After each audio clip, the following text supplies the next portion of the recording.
जय बोलो देवादिदेव 1008 श्री भगवान महावीर स्वामी की, अहिंसा परमो धर्म की, परम पूज आचार्य गुरुवर श्री विद्यासागर जी महाराज की।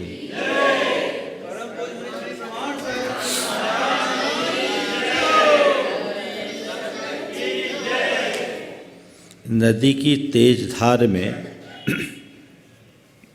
दो तिनके बहे जा रहे थे। पहला तिनका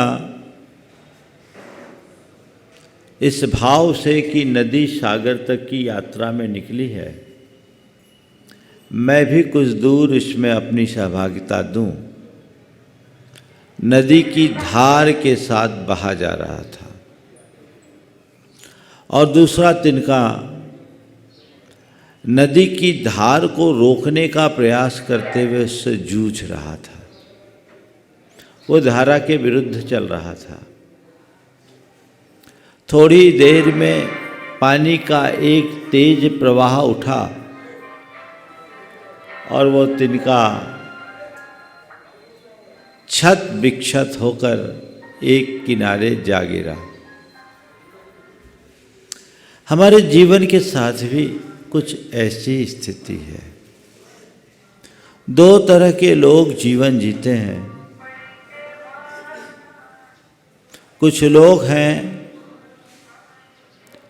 जो जीवन और जीवन की व्यवस्थाओं के मध्य समाहित होते हुए अपने जीवन को आगे बढ़ाते हैं, और कुछ लोग पूरा जीवन व्यवस्थाओं से जूझने में बिगाड़ देते हैं। संत कहते हैं जूझो मत बहो। जो व्यवस्था है उसका अंग बनकर उसके सहभागी बनो तो तुम्हारा जीवन ज़्यादा अच्छा होगा, सुंदर होगा। अपने जीवन को हर कोई जीते हैं, लेकिन जीवन का रस कोई बिरला ही ले पाता है। आज मैं आपसे जीवन को जीने का 4 सूत्र देना चाहता हूँ। हम कैसे जिए, बड़ा महत्वपूर्ण है ये। 4 सूत्र आज आपको देना चाहूँगा। सबसे पहली बात, सकारात्मक रहें। जीवन के हर क्षेत्र में सकारात्मकता जरूरी है। प्रायः हमारे मन की नकारात्मकता हमें दुखी करती है, अंदर से तोड़ती है। चाहे कैसी भी परिस्थिति निर्मित हो, विपत्ति हो, वियोग हो, बीमारी हो या अन्य कोई विसंगति, ये सब हमारे जीवन के हिस्से हैं। ऐसा कोई व्यक्ति नहीं जिसके जीवन में ये सब चीजें ना आती हो। महापुरुष भी इससे वंचित नहीं रहे। उनके जीवन में भी अनेक प्रकार के उतार चढ़ाव आए, लेकिन उनने अपनी सकारात्मकता के बल पर अपने जीवन में स्थिरता बनाकर रखी। आप कोई भी बात, कोई भी घटना, कोई भी प्रसंग, कैसी भी परिस्थिति हो, उसे सकारात्मक नजरिए से देखने का अभ्यास बनाएं। कुछ भी हो, अगर ऐसी दृष्टि आ जाए तो विपत्ति में भी संपत्ति आप घटित कर सकोगे। देखने वाले देख सकते हैं, कर सकते हैं। 2 तरह के लोग होते हैं। कुछ लोग हैं जो शिकायतों में जीते हैं। उनको अपने जीवन में किसी न किसी प्रकार की शिकायत बनी रहती है। खुद से शिकायत, परिवार से शिकायत, समाज से शिकायत, व्यापार में शिकायत, स्वास्थ्य में शिकायत, शिकायतों का पुलिंदा बन जाते हैं। ये सारी शिकायतें क्यों होती हैं? क्योंकि वो सोच नकारात्मक होती है। भगवान के चरणों में एक सेठ गया। भगवान से निवेदन करता है कि हे भगवान, मैं आपका इतना बड़ा भक्त, फिर भी आप मेरी तरफ ध्यान क्यों नहीं देते? आपने धन दिया, प्रतिष्ठा दी, संतान दिया, पर मुझे स्वास्थ्य क्यों नहीं दिया? मैं कितना अस्वस्थ रहता हूं, आप मुझ पर कृपा क्यों नहीं करते? भगवान से गुहार लगाता रहा। थोड़ी देर बाद एक अंधा भिखारी भगवान के चरणों में गया, अपनी ओर से कृतज्ञता प्रकट करते हुए भगवान से कहा, भगवान बड़ी कृपा है आपकी, बड़ा आभारी और कृतज्ञ हूं आपका, आपने मुझे कितनी कृपा की, मेरे पास आपने मुझे 2 सबल पैर दिए, जिसके बल पर मैं रोज आपके चरणों में आकर मत्था टेकने का सौभाग्य पाता हूँ। माला मैं आपको नहीं देख पाता, पर आपकी दृष्टि मुझ पर पड़ जाती है, मैं उसमें ही निहाल हो जाता हूँ। कितना उदात्त दृष्टिकोण है। पहला व्यक्ति सब कुछ होने के बाद भी भिखारी बना हुआ है, और दूसरा व्यक्ति कहने को भिखारी है लेकिन उसके बाद भी सर्वस्व का धनी बना हुआ है। वो सब कुछ पाया हुआ है, सबका धनी बना हुआ है। हम क्या देख रहे हैं? हमें देखने का नजरिया बदलना चाहिए। यदि तुम्हारी दृष्टि सकारात्मक होगी, तुम्हारे अंदर कोई शिकायत नहीं होगी। एक बार एक बहन जी मेरे पास आई, बहुत दुखी थी। उनके दुखी होने का कारण केवल एक था कि उनकी शिकायत थी कि उनके पति देव धर्म नहीं करते। बहुतों की होती। बोले महाराज जी, रोने लगे, बड़ी तकलीफ होती है, मैं शुरू से इतनी धार्मिक, सबके लोग आते हैं, सबके पति लोग आते हैं, आप इतने दिन से यहाँ, हम अपने पति को ला ही नहीं पाए, वो कुछ सुनते ही नहीं। मैंने धीरे से पूछा, ये बताओ तुम्हें रोकता तो नहीं? बोले नहीं, मुझे तो नहीं रोकते और मैं रुकने वाली भी नहीं। अच्छा, तुम्हारी भावनाओं की पूर्ति होती? बोले महाराज उसमें कोई कमी नहीं, बड़ा ख्याल रखते हैं मेरा। कोई व्यसन बुराई तो नहीं है? बोले नहीं महाराज, कोई व्यसन बुराई नहीं है। तुमसे कभी कोई बदसलूकी तो नहीं? नहीं महाराज, बड़ा प्रेम करते हैं। कमाई धमाई कैसे? बोले महाराज वो सब एक नंबर महाराज, बाकी बातों में तो देवता है। तो हमने कहा जाओ भगवान के चरणों में श्रीफल चढ़ाओ, भगवान के चरणों में जाकर एक श्रीफल चढ़ाओ और भगवान से कहो, भगवान बड़े भाग्य से ऐसा उत्तम पति मिला है। अरे काश तुम्हारा पति का स्वभाव उग्र होता, उग्र मिजाजी होता, तो तुम्हारा क्या होता?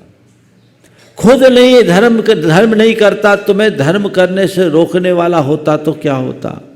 व्यसन बुराइयों में संलिप्त होता तो तुम्हारा क्या होता? कमाने धमाने वाला नहीं होता तो तुम्हारा क्या होता? तुम्हारी भावनाओं की कद्र नहीं करता तो तुम्हारा क्या होता?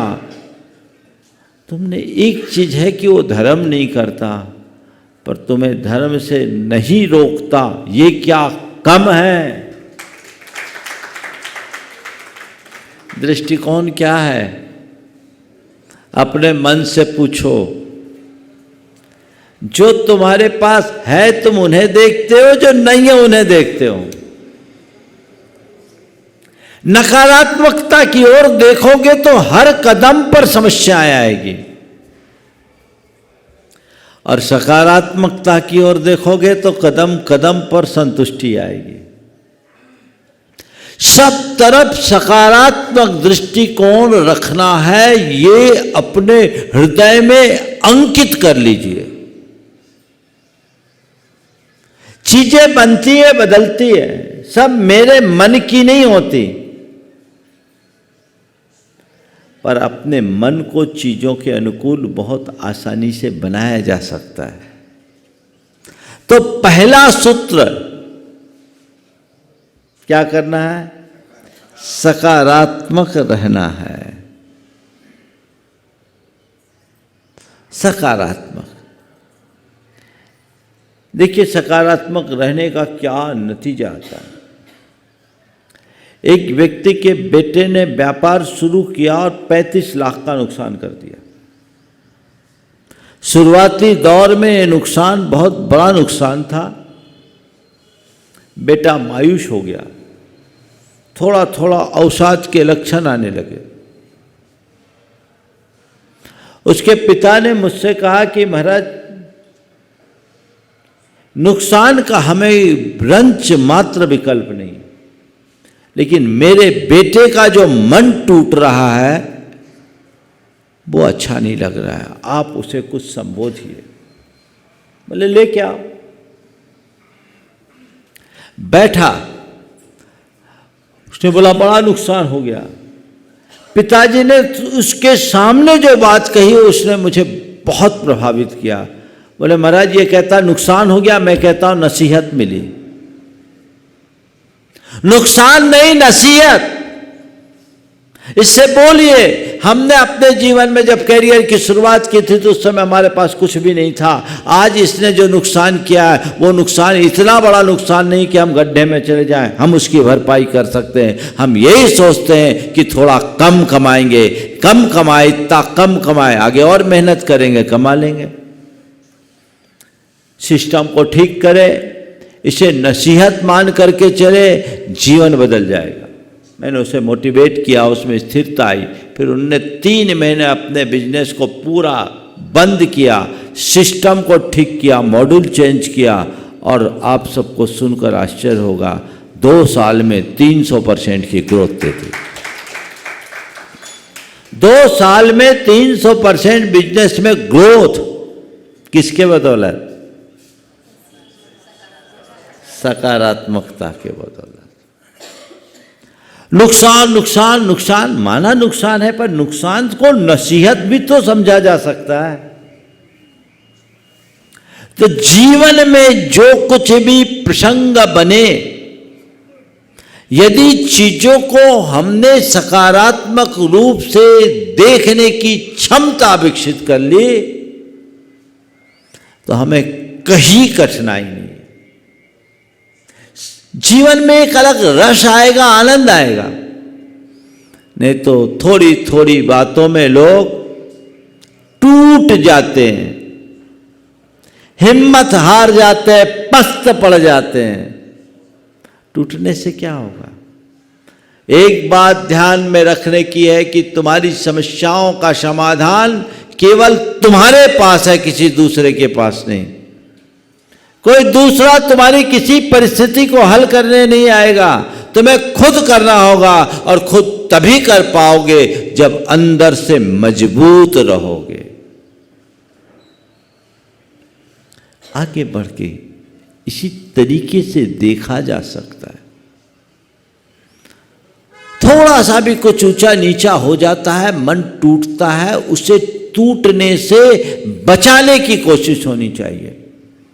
मन को मजबूत बनाइए, सकारात्मक दृष्टि बनिए रखिए। दूसरी बात, सहजता से जीने का अभ्यास कीजिए। सहज रहे, अपने मन को टटोल कर देखो। पल पल में तोला, पल में मासा। थोड़े में प्रसन्न, थोड़े में खिन्न, पल पल में रंग बदल जाता है। छोटी छोटी बातें भी प्रभावित करती हैं। संत कहते नहीं, चीजों से प्रभावित होने से बचो, प्रतिक्रियाएं कम करो, प्रतिक्रियाओं से प्रभावित कम हो। जो व्यक्ति सहजता में जीता, उनके लिए इन सब बातों का कोई अर्थ नहीं होता, और जो थोड़ी थोड़ी बातों से प्रभावित हो जाते हैं उनके मन की कोई स्थिरता नहीं होती। तो प्रतिक्रियाओं से अपने आप को बचाने का अभ्यास करना है, सहजता रखने की कोशिश करना है। पाने में खोने में, लाभ में हानि में, मान में अपमान में, प्रशंसा में निंदा में अगर सहज रहने का अभ्यास हमने बना लिया तो जीवन धन। थोड़ा सा भी कुछ होता है तो क्या होता है?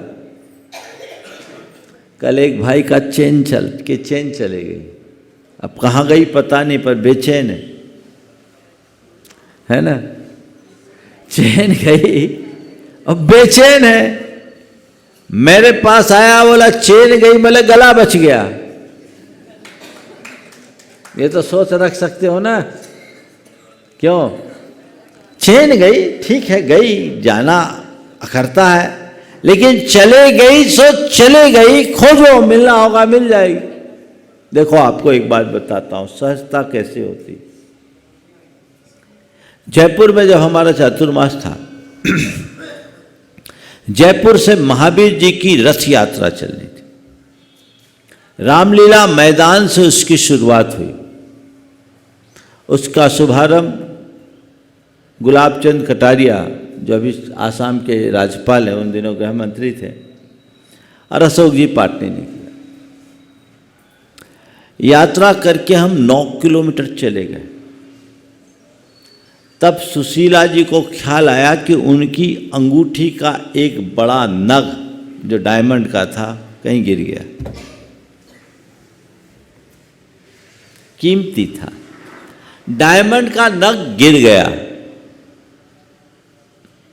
सुशीला जी ने अशोक जी को बताया, बोला ठीक है, अपना होगा तो आ जाएगा और जाना होगा तो चला जाएगा, गया सो गया, परेशान होने की क्या जरूरत। दोनों पति पत्नी सहज बने रहे, लेकिन उनके जितने सेवक थे उनमें हड़कंप मच गया। आप सुनकर ताज्जुब करोगे, सलोना बिछोना जो एक प्रतिष्ठान, उसके पास 2 घंटे बाद धूल में गिरा हुआ वो नग मिल गया। वो नग मिल गया, पर वो सहज बने रहे। इससे उलट एक दूसरी घटना, मैं कोलकाता में था, साउथ कोलकाता में रोलैंड रोड में था, तो मैं प्रतिक्रमण पंडाल में ही करता था, थोड़ी हवा के कारण। देखा एक बहन जी जो एक करोड़पति घराने की थी, काफ़ी देर से बेचैन थी, इधर से उधर, उधर से इधर घूम रही थी। मेरे प्रतिक्रमण में लगभग 20 मिनट लगता, और 20 मिनट से मैं देख रहा था कि वो परेशान है। प्रतिक्रमण पूर्ण होने के बाद मैंने पूछा, बहन जी क्या बात है, आज आप बहुत परेशान दिख रहे। बोले महाराज क्या बताऊं, सुबह प्रवचन में आई थी, कान का टॉप गिर गया, कान का टॉप गिर गया, बहुत देर से खोज रही, मिल नहीं रहा। बोले कितने का था? बोले महाराज महंगी थी, डायमंड की थी, डायमंड का टॉप था। ठीक है, अब परेशान क्यों हो रहे हो, तुम्हारे भाग का होगा तो मिल जाएगा, गया सो गया, बाकी और तो चीजें बची, कान तो बच गया, टॉप गया तो क्या हुआ? नहीं महाराज वो बहुत कीमती थी, बहुत बेचैनी हो रही सवेरे से। खोजो, और 10-5 मिनट खोजे, नहीं मिला। हमने कहा हैरान मत हो, तुम्हारा होना होगा तो हो जाएगा, लेकिन जो टॉप है वो तुम्हारी कुल संपत्ति का कितना हिस्सा? बोले वो नहीं महाराज, पर टॉप तो अपना है ना महाराज। वो गई, रात भर सो नहीं पाई। सवेरे मैट उठाकर जब सफाई किया गया तो उसमें वो टॉप मिल गया। टॉप मिला तो उनकी जान में जान आई। उसने कहा महाराज क्या बताऊं, छोटा सा टॉप था, लेकिन पूरे दिन बेचैन रही। हमने कहा क्या प्रवचन सुनते हो तुम लोग? करोड़पति परिवार की बहू एक छोटा सा टॉप खोने से इतनी बेचैन। जीवन कैसे चलेगा? एक व्यक्ति कुछ खो जाए या कुछ हो जाए, दोनों में बेचैन। संत कहते चाहे खोए चाहे होए, सहज रह जाओ। जीवन का आनंद तब है। कर पाते हैं? बड़ी बड़ी ज्ञान की बातें तो कर लेते हैं, जब मौका आता है तो सब परेशान होते हैं। रिजल्ट क्या निकलता है? हाथ में तो कुछ नहीं आता ना। तो हाथ में कुछ आए ऐसा प्रयास और पुरुषार्थ होना चाहिए जिससे जीवन की सहजता बनी रहे, जीवन की धारा को मोड़ा जा सके, आगे बढ़ा जा सके। आज से एक सूत्र बना लीजिए, मुझे सहज रहना है। मैं ये नहीं कहता कि आप लापरवाह बनकर जिए, पर मैं ये जरूर कहता हूं सावधानी और सतर्कता से जीते हुए सहज बने रहे। कुछ किसी ने बोल दिया, आपको चुभ जाती बात। चुभती है? क्यों चुभती है? क्यों चुभती है? अगर हमने उसे इग्नोर करने की कला सीख ली तो सहज रह सकते कि नहीं रह सकते? आपके घर में खिड़की है, बाहर से धुआं आ रहा है, तो आप क्या करते हो? खिड़की खुली रखते हो, बंद करते हो? हाँ? जिन बातों से मन में क्षोभ आता है उसको एंट्री क्यों देते हो? बंद कर दो, सुन के अनसुना करो, सुनो ही मत। कर सकते कि नहीं कर सकते? कई बार ऐसा होता है कि सामने वाले का प्रतिकार कर नहीं पाते और अंदर ही अंदर घुटते हैं। अरे तो जिसका प्रतिकार नहीं कर पाओ उसको स्वीकार करना सीख लो, बात खत्म। इतना ही तो करना है। महाराज यही नहीं होता, बाकी सब हो जाता है, तो भूख तो हम क्या करेंगे? आपको तय करना है कैसे जीना है। धुआं बनकर जीना है या ज्योति बनकर जीना है? घुट घुट करके जीना है या आनंद मग्न होकर जीना है? ये हमको तय करना है। सहज रहना सीखिए तो जीवन का आनंद है।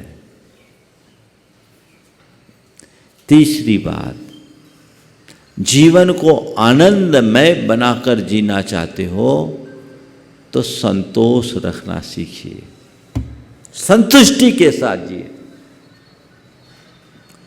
जो भी संतोष केवल पैसों के मामले में नहीं, हर स्थिति में संतुष्ट और प्रसन्न रहने की कला सीखें।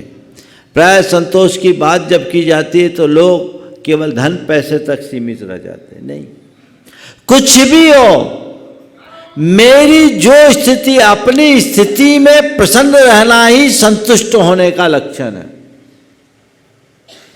दूसरों को मत देखो, दूसरों से अपना कंपैरिजन मत करो, अपनी स्थिति को देखो, क्योंकि तुम्हारे काम वही आएगा जो तुम्हारे पास है, दूसरे का कुछ काम में नहीं आएगा। उस पर संतोष धारण करो, दृष्टिकोण वैसा विकसित कर लें। अगर अंतरंग में ऐसा संतोष विकसित हो जाता है तो कहीं कोई कठिनाई नहीं। लेकिन मन का असंतोष एक ऐसा मानसिक ज्वर है जो अंदर ही अंदर झुलसाता रहता है और जो है उसको देखने नहीं देता, जो नहीं हो उसके पीछे दौड़ाता है। नहीं, मेरे पास जो है, जैसा है, जितना है, उतना मेरे लिए पर्याप्त है। कदाचित उसे बढ़ाने की कोशिश करना बुरा नहीं है, लेकिन अभाव का एहसास करना अच्छा नहीं। जब तक अभाव और अल्पता का एहसास करते रहोगे, दुखी बने रहोगे और मन में स्थिरता बना लोगे, समता रखोगे, परम आनंद में भरोगे। कीजिए, मैं अपने जीवन में अभावों और अल्पताओं को हावी नहीं होने दूंगा। जो है, जितना है, मेरे लिए पर्याप्त है। मैं उसका आनंद लूं, मैं उसका रस लूं। ये दृष्टिकोण अपने अंतरंग में विकसित करें। जो ऐसा दृष्टिकोण विकसित करता है उसका जीवन आनंदमय हो जाता है। पर संतोष ही नहीं है, किसी काम में संतोष नहीं, तो उलझ के रहोगे। और चौथी और आखिरी बात, सादगी से जीने का अभ्यास कीजिए। सदाचार, आजकल बहुत ज्यादा कृत्रिमता का विस्तार होता जा रहा है। स्टेटस के नाम पर तड़क भड़क मनुष्य अपनी सादगी को खो रहा है, इसलिए अशांति को आमंत्रित कर रहा है। क्षमता से बढ़कर काम करने लगा है। लोक दिखावा और लोक रंजन की प्रवृत्ति उसे उलझा कर रखती है, और ये सब चीजें जीवन को बेहद नुकसान पहुंचाती। छोटी छोटी बातें यदि इन्हें हमने आत्मसात कर लिया तो तय मानकर चलना, हमारा जीवन बहुत बेहतर बन सकता है, सुंदर बन सकता है। हम अपने जीवन को बेहतर और सुंदर बनाने के लिए सचेष्ट रहें, जीवन को उसी अनुरूप आगे बढ़ाएं, तो हमारा जीवन धन्य हो सकेगा। हम अपने जीवन को उन्नति के शिखर पर पहुंचाने में समर्थ हो सकेंगे, हर पल आनंद और रस ले सकेंगे। नहीं तो चीज़ें तो जाएगी। हमारे दो पड़ोसी थे, एक का नाम था हसंत जी दिलखुश और दूसरे का नाम था रुदंत जी आंसूवाल। हसंत जी दिलखुश और रुदंत जी आंसूवाल दोनों दो पड़ोसी थे। हसंत जी दिलखुश बड़े जिंदा दिल आदमी थे, और उनके पास कोई आए रोता है हंसता हुआ जाता, और रुदंत जी आंसूवाल आंसू ही बहाते। कोई पहुँचे नहीं तो शिकायतें शुरू, अजी क्या करूं जी, आज सुबह नींद देर से खुली, क्या करूं जी, आज पेट साफ नहीं हुआ, क्या कहूँ जी, आज धर्मपत्नी ने खाना अच्छा नहीं बनाया, अजी क्या करूँ जी, सवेरे से आज बोहनी ठीक नहीं हुई, अजी क्या करूँ जी, आज तबीयत ठीक नहीं है। कुछ न कुछ अपना रोना रोना शुरू कर दे। कोई पहुँचे नहीं और उनका गाना शुरू। कौन आएगा ऐसे आदमी के पास, बताओ? कोई फटकना चाहेगा क्या? तो नतीजा ये कि इसके पास कोई फटकना न चाहे, और दूसरी ओर हसंत जी दिलखुश के पास हर कोई अपना दुख दर्द भूल जाए, भीड़ लगे, ठट्ठ जमा हो जाए। अब इसको अंदर ही अंदर जलन हो कि लगता है ये कोई जादू मंत्र करता है, इसलिए लोग इनके पास चले आते हैं, मेरे पास कोई आता ही नहीं। प्राय लोगों के साथ यही होती। जब मनुष्य के हृदय में ईर्ष्या प्रकट होती है तो उसे अपनी अयोग्यता और अपात्रता का एहसास नहीं होता, सामने वालों की कमियां दिखना शुरू हो जाती। अब उसके मन में ये लगा कि जरूर इसने कुछ गड़बड़ किया। ठीक, एक रोज एक व्यक्ति उसके पास पहुंच गया। 2 कमरों का छोटा सा मकान था। जब गया तो देखता क्या है, वो व्यक्ति बैठा है, उसकी गोद में उसके 14 साल का बेटा लेटा है जिसके सिर पर बाम मल रहा है। पूछा क्या बात है? बोला बेटा बीमार है, इसको बुखार है, सिर फट रहा है, मैं बाम लगा रहा हूँ। बिठाया, उसे कहा आप बैठिए, मैं आपके लिए चाय लेकर आता हूँ। चाय बनाने के लिए खुद गया, चाय लेकर आया। बोले क्या बात है, आप घर में अकेले हो, इसकी मम्मी नहीं है क्या? बोले है, वो पागल है, पीछे के कमरे में लेटी। अच्छा, आपकी धर्मपत्नी है और वो पागल है? हाँ, पीछे के कमरे में बैठी। हाँ, घर का काम आप ही करते? बोले हाँ करता हूँ। अच्छा, उसमें मुझे एक्सरसाइज नहीं करनी पड़ती, मेरा सारा काम हो जाता है। अच्छा, और कौन है आपके घर में? बोले कुछ इसका बड़ा भाई है 19 साल का, वो आवारा है, घूमता फिरता भी आएगा, खाना खाकर चला जाएगा। सामने वाले को बड़ा आश्चर्य हुआ कि एक बच्चा बीमार, घर का काम खुद करते, पत्नी पागल, दूसरा बच्चा आवारा, फिर भी आप इतने प्रसन्न क्यों रहते हो? आपके जीवन का राज क्या है? उसने कहा कि मैं ज्यादा कुछ नहीं जानता, मैं एक ही बात जानता हूं कि हर स्थिति में प्रसन्न और संतुष्ट बने रहना ही जीवन का मूल मंत्र है। मैं ये नहीं सोचता कि मेरी पत्नी पागल है, मैं ये सोचता हूं, इस बात की खुशी मनाता हूं कि भले ही पत्नी पागल है पर कम से कम पड़ी रहती, चिल्लाती तो नहीं। अगर चिल्लाती होती तो सबका जीना मुहाल हो जाता। मैं अपने घर के काम में व्यस्त होने के कारण बच्चों पर ध्यान नहीं दे पाया, मेरा बेटा आवारा हो गया, लेकिन मुझे इस बात की खुशी है कि बेटा आवारा है, कम से कम अपराधी तो नहीं बना। काश अपराधी बन गया होता तो क्या होता। आप बोलते हो घर का काम, मैं जब घर का काम करता हूं तो यही सोचता हूं इस बहाने मेरी एक्सरसाइज हो जाती है।